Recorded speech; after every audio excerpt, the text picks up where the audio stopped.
Olá, alunos do curso de Cálculo 1 da Univesp, Universidade Virtual do Estado de São Paulo. Bem-vindos à segunda aula do Técnicas de Integração. Nós estamos vendo maneiras de calcular primitivas de funções, técnicas não tão óbvias, e sempre pensando que nós vamos usar para integrais definidas, que é a grande aplicação disso. Mas eu vou fazer exemplos tanto de cálculo de primitivas puras quanto de integrais definidas, ok? Nós vamos ver uma outra técnica, ou na verdade duas técnicas diferentes. Lembra que quando a gente quer calcular a integral definida, integral de A até B, nós estamos com aquela interpretação de que tudo começou com a motivação da área aqui de baixo. Agora eu vou mostrar uma técnica de cálculo de primitivas baseada na regra na derivada do produto.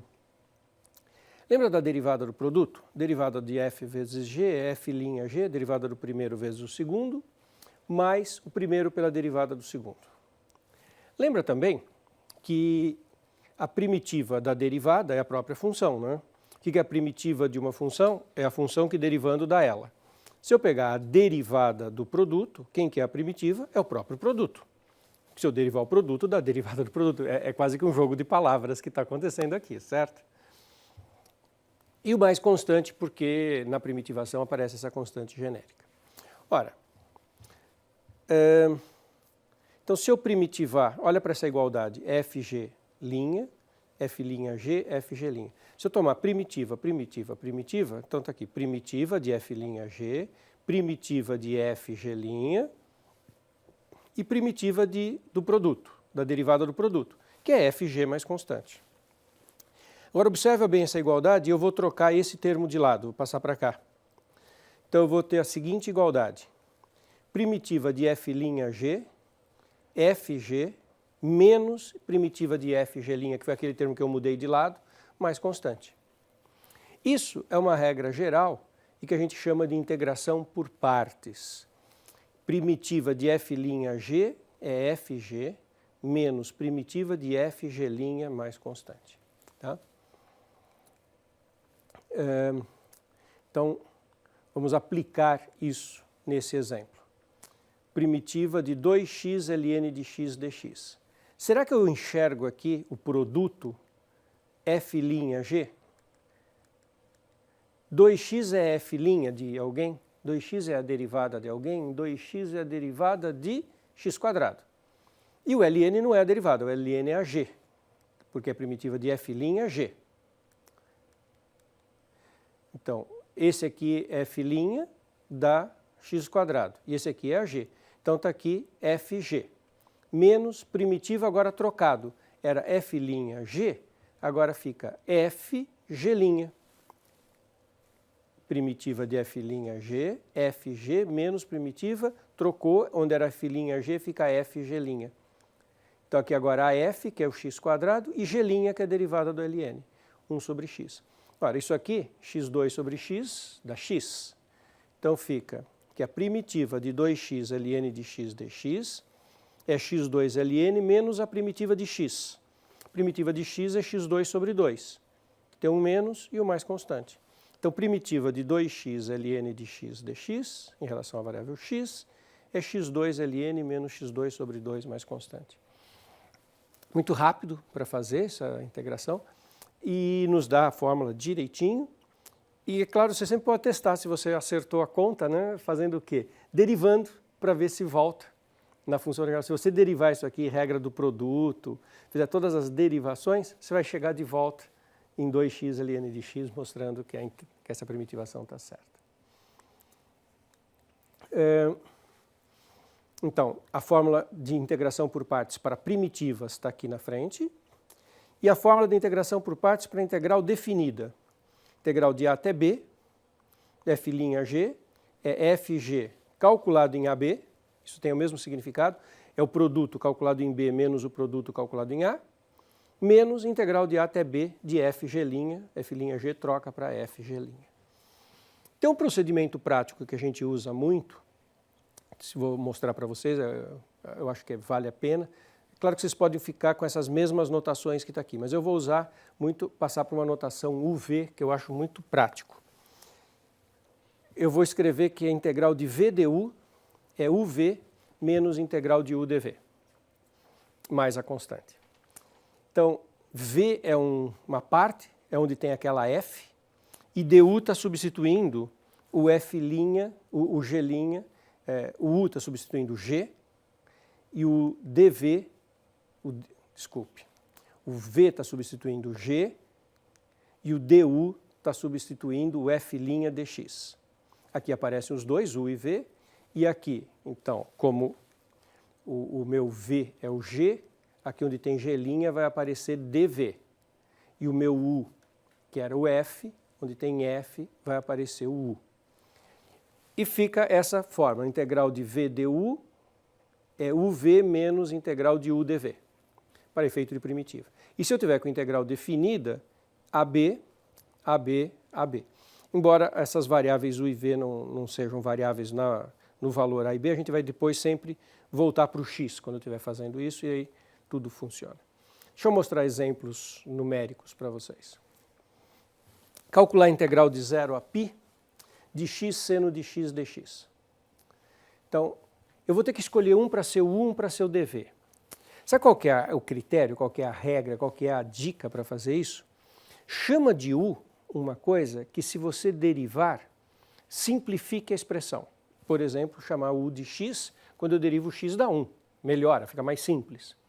E eu chamo de dV uma outra parte que eu saiba calcular a primitiva, porque se eu vou chamar de dV, eu vou ter que achar o V, que é uma primitiva parcial que eu vou fazer. E que também não complique demais a conta. Então olha como é estratégico fazer isso. Chama x de U e chama seno de x dx de dV. Então isso fica a integral de U dV. Se U é x, du é dx, derivação em U é derivação em x.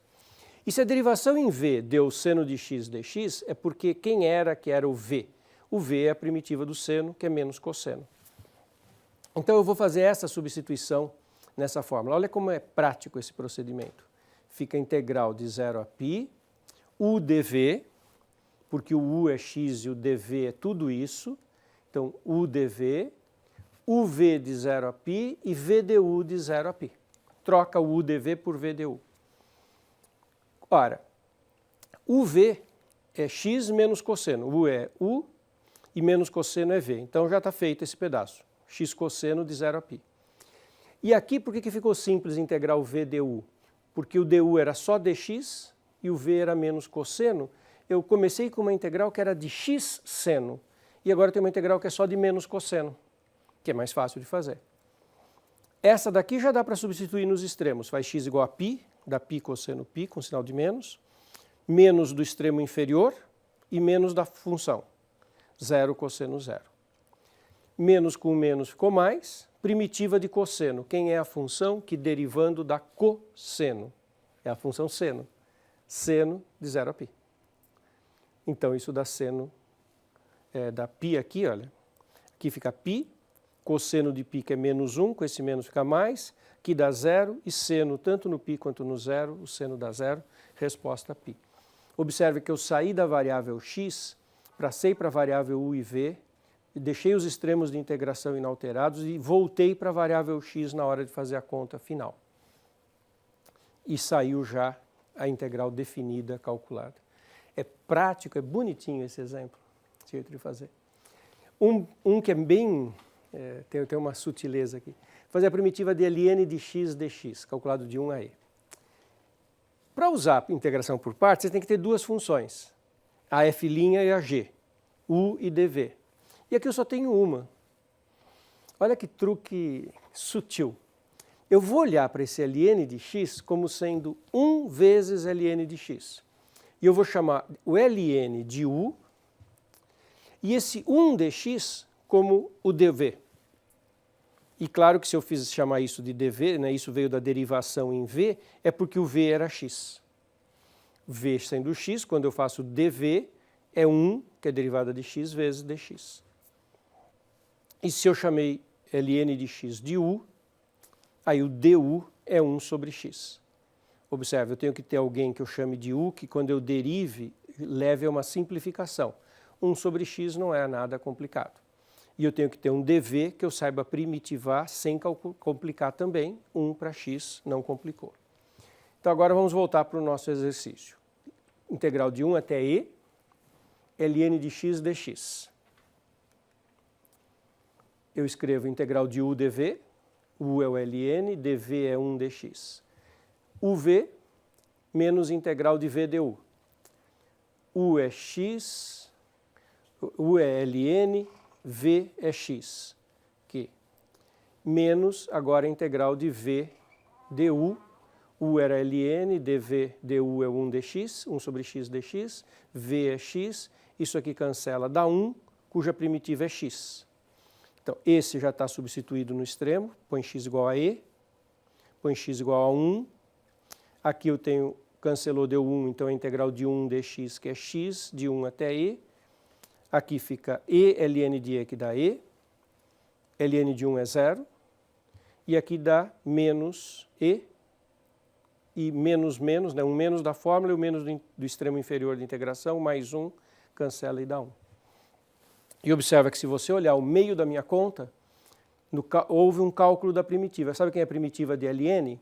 É xln que apareceu aqui, menos x que apareceu aqui, que está nesse slide. A primitiva de ln é xln menos x mais constante.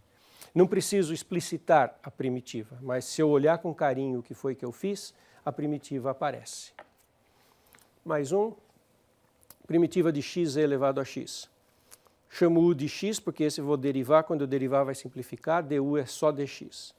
Chamo exponencial de dv, exponencial ex dx de dv, porque daí quando eu fizer a v, é a própria exponencial. Ao substituir, tudo fica simples. Integral de x elevado a x dx, esse x eu chamei de u elevado a x dx era o dv. uv menos v du. U é x, v é elevado a x. E a primitiva de v du é só e elevado a x, porque du é dx e v é elevado a x, então aquilo é primitiva de elevado a x, que é o próprio e elevado a x, e pronto. A primitiva é x, e a x menos e a x mais constante. X e a x menos e a x mais constante.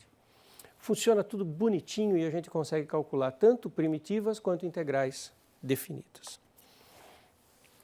Vou falar agora de um outro método chamado frações parciais, que é uma técnica de separar uma função racional, quociente de funções polinomiais, em soma de funções mais simples e mais fáceis de serem calculadas. Vou fazer um exemplo numérico, depois eu vou mostrar que é um teorema geral. Imagine que eu queira calcular a integral de 3x menos 1, x2 menos 4x mais 3 no denominador. Isso é uma função racional. O grau em cima é menor que o grau embaixo, isso é importante. Primeiro passo, vamos fatorar o denominador. Depois vocês vão ter 3 passos. Eu preciso ter o denominador fatorado. Bom, para fatorar o denominador eu igualo a 0, acho as raízes, x igual a 1 e x igual a 3, só resolver a equação do segundo grau. E, portanto, x2 menos 4x mais 3 se escreve como x menos 1, x menos 3. Segundo passo. Eu vou conseguir, e isso é um resultado geral, escrever essa coisa 3x menos 1 sobre x2 menos 4x mais 3 como soma de duas frações parciais. Essas são as frações parciais. Uma constante sobre x menos 1 e uma constante sobre x menos 3. Aquilo que estava decomposto o denominador, x menos 1, x menos 3, esse produto, ele vira soma de duas frações deste tipo. Como que eu acho A e B? A e B tem que ser determinados. Então essa que é a decomposição. Sabe como é que eu acho A e B? Faço essa soma, volta a ter o produto, que é igual a esse denominador, dividido por x menos 1 dá x menos 3 vezes A, dividido por x menos 3 dá o x menos 1 vezes B. Eu tenho AX, BX, então A mais BX, colocando o x em evidência. Aqui tem um menos 3A e aqui tem um menos B, que estão lá, sobre x menos 1, x menos 3. Ora, se eu pensar que aquele termo da direita é igual a esse termo da esquerda, para que eles sejam exatamente iguais, então aquele A mais B tem que ser 3. E aquele menos 3A menos B tem que ser menos 1, por causa da igualdade dos dois termos. Isso me leva a um sistema, A mais B igual a 3, menos 3A menos B igual a menos 1. Eu resolvo esse sistema. Ao resolver esse sistema, por exemplo, se eu somar as duas equações, morre o b aqui, some o b, fica menos 2a, 2, então a é menos 1, e quando eu jogo a menos 1 e passo para lá, b é 4.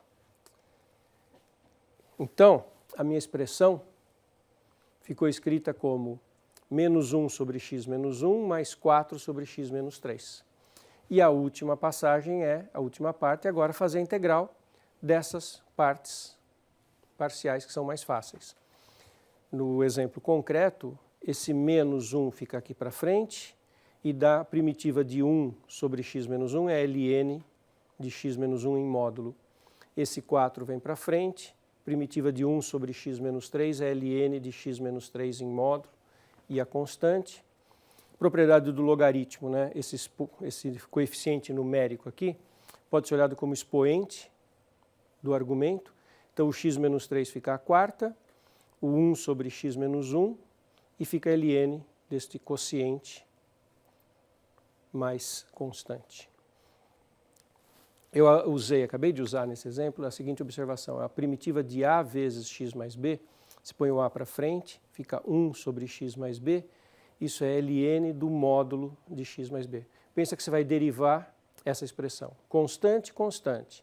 Derivada do ln, 1 sobre x mais b. E derivada do que está aqui, que é 1. Então fica a sobre x mais b. E se a expressão fosse a sobre cx mais b, aí seria a sobre c ln de cx mais b. É só pensar que você vai derivar isso, constante, derivada do ln 1 sobre, derivada do que está aqui dentro pela regra da cadeia, que é um c, cancela o c e dá exatamente isso. Então eu usei, isso vai ser muito frequente em frações parciais, essa integral que aparece esses logaritmos, né? Porque nós vamos quebrar em frações que tem sempre aquela coisa da a sobre x menos x mais. Um exemplo agora com extremos, integral definida. Aqui eu já dei o termo de baixo fatorado. Se ele não estivesse fatorado, tinha que fatorar. Como é que fatora? Achando raízes. Aqui já está, então eu vou escrever direto, que vai ser uma constante sobre x menos 3, olha, esse x menos 3 e uma constante o x mais 2. Essa é a regra geral de quebrar em frações parciais, eu já escrevo a fórmula geral. Aí faz o mesmo procedimento, né? Soma as frações, o denominador é o produto, divide por 1, multiplica, vai ficar ax mais 2a, o b vai multiplicar o x menos 3, fica bx menos 3b, aí o a e o bx tem que ser igual a esse x, então o a mais b tem que ser 1. O termo constante 2a menos 3b não tem do lado de cá, quer dizer que é zero, então é igualado a zero. Resolvo esse sistema. Resolvendo esse sistema, a é 3/5, b é 2/5. E aí essa integral definida, fica esta integral definida, essas duas parcelas. O 3/5 vem para frente, ln do módulo de x menos 3. O 2/5 vem para frente, ln do módulo de x mais 2. E tudo isso calculado de 1 até 2. E agora é só fazer a conta final, substituindo x por 2 e por 1, substituindo x por 2 e por 1. Por 2 aqui dá 2 menos 3 dá ln de módulo de menos 1. E quando eu ponho 1 dá menos 2. Quando eu ponho 2 aqui dá 4, quando eu ponho 1 aqui dá 3. Então eu obtenho 3/5 ln de menos 1, que isso é zero, porque é ln de 1, né? Módulo de menos 1 que é 1. Aqui fica o ln de 2, aqui fica ln de 4 e ln de 3. Claro que esses 3/5 e esse 2/5 pode subir como expoente para o argumento do logaritmo. Então fica menos ln 2 elevado ao cubo, que dá 8 raiz quinta. Aqui fica 4 elevado ao quadrado, dá 16 raiz quinta. E aqui menos 3 ao quadrado raiz quinta. Tudo isso dá ln de raiz quinta de 16 sobre 8, 9, ln de raiz quinta de 2/9. Tá? Bom, a estrutura geral é a seguinte. Quando você tem um polinômio de grau 1 dividido por um polinômio de grau 2 e você consegue fatorar o polinômio de grau 2, você fica com essas expressões, grau 1 e produto de grau 1. O teorema afirma que sempre é possível quebrar na soma de duas frações parciais deste tipo. Então, sempre que você tiver uma expressão assim, você escreve desse jeito, né? Observe que A, B, C, D e F são dados, nos nossos exemplos eram todos dados. Você joga tudo isso aqui e consegue calcular A e B. E para quem tiver curiosidade, existem outras fórmulas de frações parciais para expressões mais complicadas do que essa. Essa aqui é a regra geral para grau 1 sobre grau 2 fatorado em dois produtos, em produto de duas de grau 1. Mas existem fórmulas mais gerais de frações parciais. Mas a ideia é essa, é quebrar a fração complexa em duas somas mais simples. Legal? Ficamos por aqui.